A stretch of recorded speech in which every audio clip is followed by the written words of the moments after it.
Hi hello வணக்கம் friends. இந்த video உங்களுக்கு பிடிச்சிருந்தா மறக்காமல் இண்டஸ்ட்ரி விலாக் லைக் பண்ணுங்கள், ஷேர் பண்ணுங்கள், கமெண்ட் பண்ணுங்கள், சப்ஸ்கிரைப் பண்ணுங்கள். தொடர்ந்து வீடியோவை கண்டினியூவாக ஸ்கிப் பண்ணாமல் பாருங்கள். வாங்க வீடியோக்குள்ளே போகலாம்.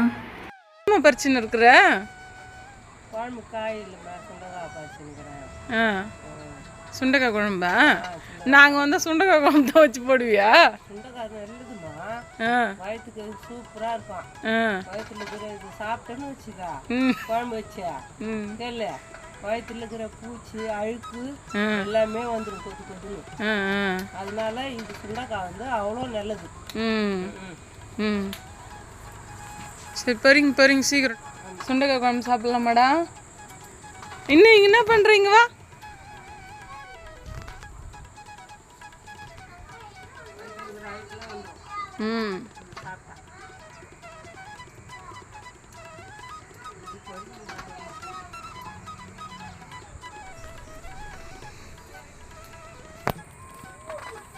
ஹைட்டாக வளர்ந்தது சுண்டக்காய் செடி.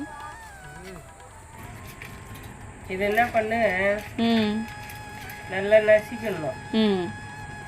வேறு ஒன்றும் இதில் ரொம்ப ஒன்றும் வேலை இல்லை. நல்லா நசிக்கிட்டு தண்ணியில் போட்டு கீரை அலசுற மாரி அலசி குழம்புலாம் கூட்டி வச்சு அப்போ வந்து அலசிட்டு அப்படி தண்ணி பிடிச்சிட்டு அதில் போடுவோம். போட்டு இது குழம்பு வச்சா சாப்பிட்டா அவ்வளோ உடம்பு நல்லது இருக்குது. நம்ம வயிற்றுல ஒரு பூச்சி இருந்தாலும் ஒரு அழுக்கு இருந்தாலும் அதெல்லாம் இந்த சுண்டைக்காய் எடுத்துன்னு வந்துடும். அதெல்லாம் வந்துடும் சுண்டைக்காய் சாப்பிட்டோம்னாக்கா. சுண்டைக்காய் நிறைய காய்க்கும் போது அதை எடுத்து நல்லா நசுக்கி வாரி வச்சுக்கணும். அது கொஞ்சம் உப்பு போட்டு குலுக்கி வச்சு காய வச்சு வச்சிடணும். அப்போ நம்மளுக்கு தேவை இருக்கும்போது அதை வந்து ஒரு கரண்டியில் கூட போட்டு வறுத்து வச்சுக்கலாம். சுண்டைக்காய் வத்தல் கஞ்சிக்கு இந்த சுண்டைக்காயை வந்து ஒரு கரண்டிலேயே வறுத்துட்டு வச்சுக்கின்னு அந்த சுண்டைக்காய் கடிச்சிக்கின்னு அந்த வயதுக்கு கஞ்சி குடிச்சாக்கா அவ்வளோ இன்னும் நல்லது. அதுக்குதான் சாப்பிடுவாங்க. அதுக்கு முன்னெல்லாம் அந்த காலத்துல விட மாட்டாங்க. இதை நிறைய வத்தல் போட்டு வச்சுக்குவாங்க, உப்பெல்லாம் போட்டு எல்லாம் வச்சுருவாங்க.